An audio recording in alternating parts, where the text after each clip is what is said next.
Hey everyone, welcome to Penny's Mind Files Method, the podcast showing you where the off ramp to the healing highway is when you're stuck on the life sucks road that goes nowhere.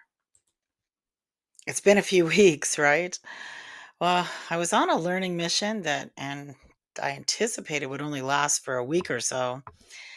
And then I caught this chest cold. So, as you can hear, my voice is really cracky, and that's just the consequence of all that coughing. So, sorry for being a little crackly and hoarse. So, in this episode, we're going to talk a little bit about forgiveness, what it is and what it isn't, and how you go about working through forgiving those people who trespassed against you. So, when we talk about forgiving, we also have to talk about harboring resentment because if you didn't harbor resentment, there wouldn't be any reason to forgive, right?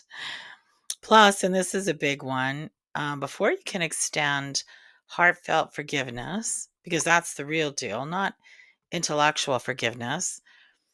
Intellectual forgiveness is just understanding the hows and whys of what the people did who wounded you. I'm talking about genuine, heartfelt forgiveness, the kind that actually resolves a mind file. And that means that you literally let go of it. It's gone. It gets filed away in the done drawer, which means that it takes a lot of effort to recall that mind file. It ceases to be a dominant mind file. And what that means is the energetic containment in that file changes, it shifts. So let's take a moment to think about that process. A mind file that houses a resentment is filled with multiple emotional filters representing all the states of being that are underneath neutral. So, for those of you who can't see this, those are shame and guilt and apathy and grief and fear, craving or longing, whichever word you like better there, anger and pride. So, by the time that you reach courage, you're ready to reassess the narratives housed in your mind files, in your fear files specifically. Now, you might not stay in the vibration of courage for too long. Maybe even once you start reassessing that mind file, you drop down to pride. That's okay. When you're ready again, you'll muster the courage to dig into that mind file. And remember, too, that the original mind files that you're reassessing when you're trying to work your way to forgiveness, they were all created long before you had the intellectual capacity to understand what was happening to you and around you. Plus, there's also the question of maturity, right? What does it mean to be mature? Maturity is what you earn from working your way through all the things that life throws at you. It's not a given. It doesn't come with a certain age once you reach an age. I know people in their 50s, 60s, and 70s who behave like teenagers. They're not mature, they're overgrown kids. And that's okay. Maybe that's not part of their spiritual curriculum this lifetime. A mature person is a resilient person. A mature person vibrates consistently above neutral and more often than not closer to reason. Now look where reason is on the emotional filter frequency scale. It's just below love. So it's like way up there. And a lot of people, I mean, many people never ever even get that far. Not because they're not capable of it, but because they've never made it a priority in their life. Those people don't ask questions, right? They do. They're doers, and they do without giving much thought to the hows and whys of what they do. That's immature. That's what children do, right? They do what they're told. They're obedient. They're eager to please. All of those fear-based states of being, there's no personal power in that. That is the literal definition of powerless. The belief that you don't have the power to fill in the blank, right? Empowered people didn't become empowered without effort. They had to work through all the stages and levels on the emotional filter frequency chart, starting at shame. So before you get to reason, yeah, there's a lot of stuff to work your way through, right? Willingness and acceptance, for one. And once you've worked your way that far, well, then you're ready to actually extend willingness and acceptance to other people, right? Because the people that you harbor resentment towards, those got to be your enemies, right? If you're not extending love, if you're judging and blaming other people for whatever it was they said and did way back when or just yesterday, when the energetic output that you're sending in their direction is vibrating at a lower frequency, well, you're not anywhere near forgiveness, are you? Love vibrates way up closer to the top of the emotional filter frequency scale. So let me give you an example to hopefully help you understand this a bit better. Have you ever been accused of being jaded? Like I have a lot. And before I healed, it used to really bug me a lot too, because I took the accusation as a personal hit, a criticism that, opened up an old wound. It was one of my triggers.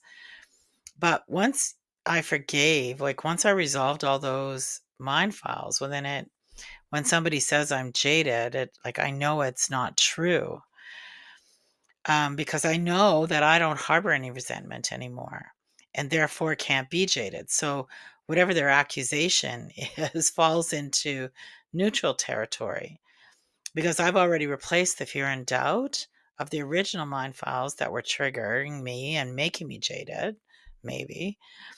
Um, and though all that those feelings have been replaced with love. So how did that work? Well, let's see. For example, um, people used to really resent and judge and criticize me for gathering information, gathering knowledge. So a lot of times in my life, people openly resented the fact that I was, in their opinion, smart or well read. I'm not really that well read, but I mean, in comparison to people who've never read a book in their life, well, then I guess I'm well read. Serious academics, well, they use different words, right? They would never accuse you of being jaded. They'll use some other derogatory pejorative. So I know that I read a lot because I'm curious and I like learning. That was an established pattern of behavior long before the fear-mongering narratives that I accumulated over the years became dominating mind files. The people accusing me of being jaded, they don't know that, right? Clearly, being born with a skeletal deformity meant that I couldn't participate in sports. Wasn't an option for me. But it didn't, like, before all those surgeries kind of I wasn't lying in bed my whole childhood. I walked around a lot. I spent every summer out at a lakeside village about 40 miles away from the city that I grew up in. And I loved being at the beach because nobody bugged me there. Nobody made fun of me there. I walked all over the village by myself from the time I was 10 till probably 15 or 16. It was at least a half a mile from our cottage down to the main beach. And I walked that like multiple times a day. It's nearly a mile from my house to the high school that I went to. And sometimes I walked that 4 times a day. It wasn't that I couldn't do anything, I just couldn't run. So people who accuse me of being jaded over mobility, like that has nothing, like, it's just not true. They're making assumptions based on what I have no idea, but their assumptions belong to them, not me. So, how did I get to that place where I understood that, like really understood that? Well, because of course, remember that there can't be any defiance. Like when you say your opinion has nothing to do with me or your assumptions or whatever you're saying, right? When you say that, you have to be able to say it without any defiance in your heart, right? Without any anger, without any feel the need to defend yourself. Because if you look at the filter frequency scale here, you can see where love is. That's true forgiveness and understanding yourself, loving yourself. Look where anger is. I mean, that's a huge gap in between love and anger. So when you say that somebody else's opinion is a reflection of them and not you, it can't have any of that anger in it, because if it is, then you haven't actually resolved all the mind files, and you probably are still jaded or whatever it is that they're accusing you of, because you're not vibrating at the frequency of love. Do you see how that works? So let's maybe go a little bit deeper. So inside the filing cabinets of my mind, way back in the mind file that said you're a cripple, what was inside there? Well, there were thousands of narratives that held a lot of hurt and a lot of sadness and a lot of grief.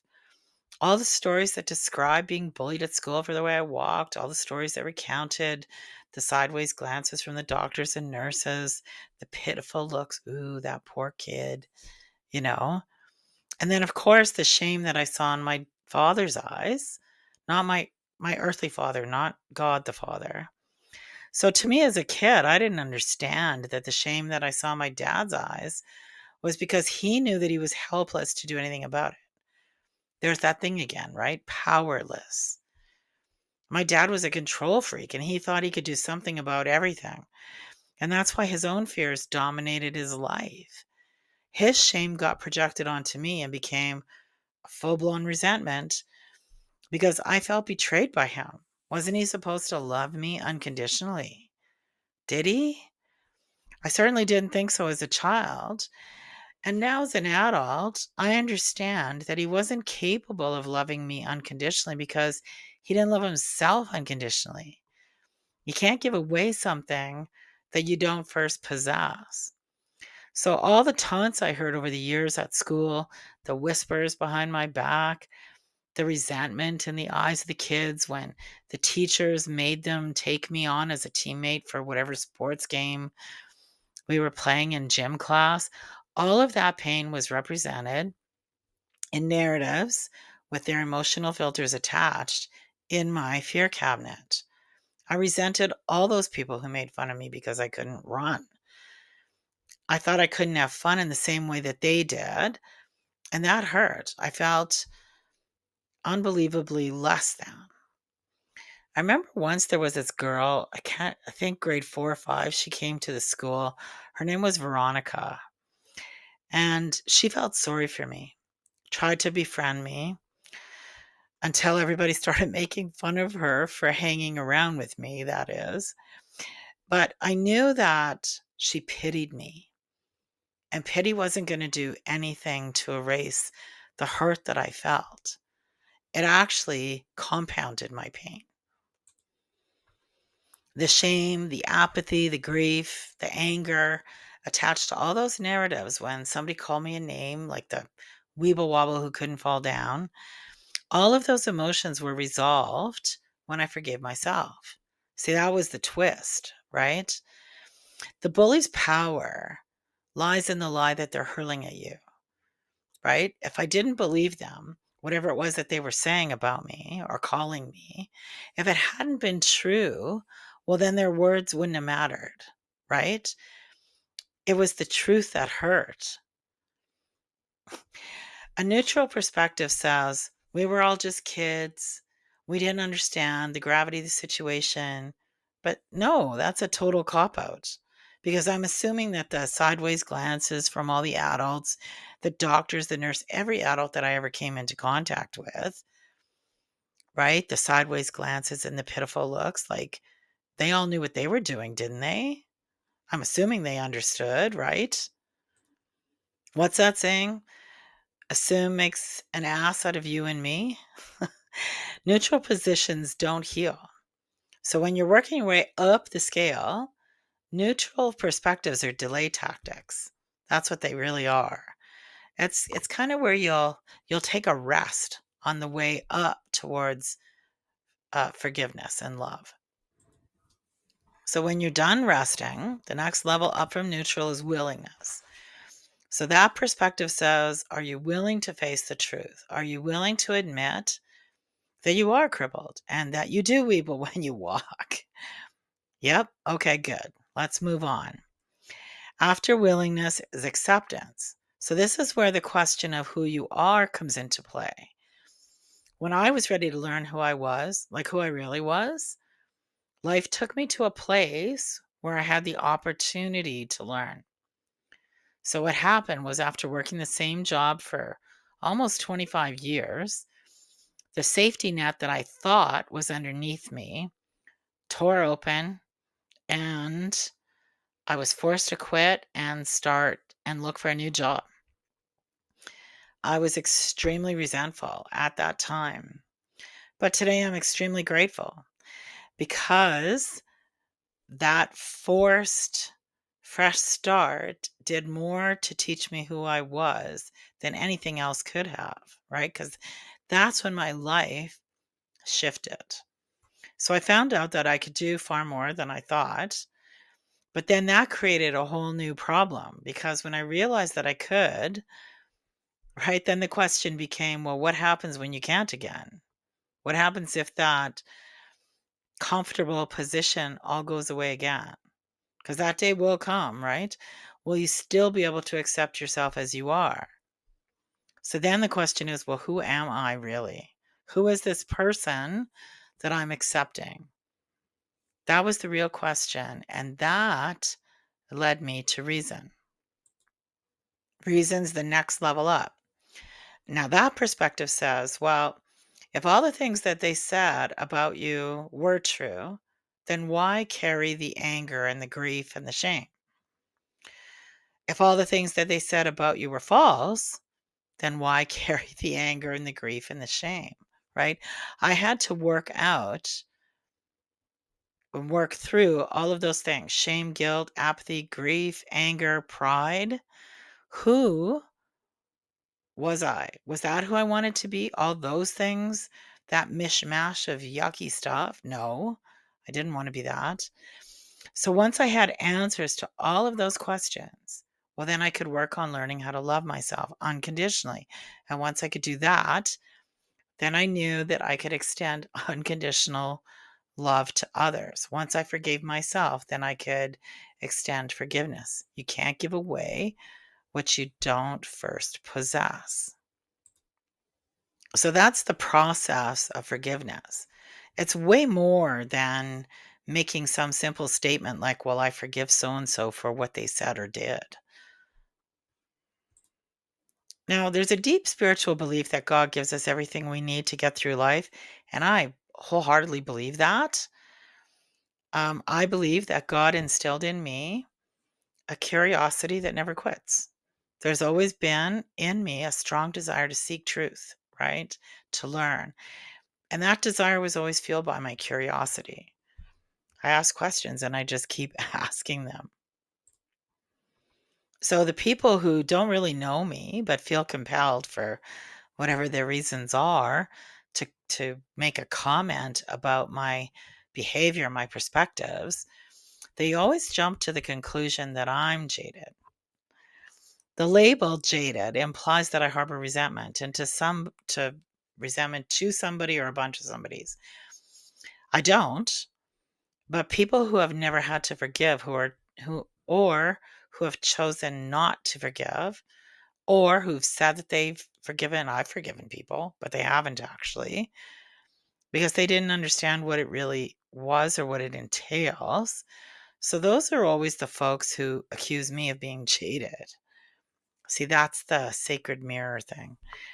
So I understand that it's because I've worked my way through all those stages that led to forgiveness. I know I'm not jaded, but they don't know that. So remember, when people are accusing you of something, if you absolutely know it's not true, it's not going to trigger you in any way, shape, or form, right? You're just going to carry on like nothing. There was no accusation, no harsh criticism. So that's it for today. I hope you heard something that helps you help yourself. Please help others find this educational podcast by hitting that thumbs up. And if you're watching it on YouTube, get in the conversation, leave a comment below. If you're listening on Apple or Spotify, then look for me on social media. You can find me at Aces High Book on both Facebook and Instagram. Thanks for stopping by. We'll see you next time.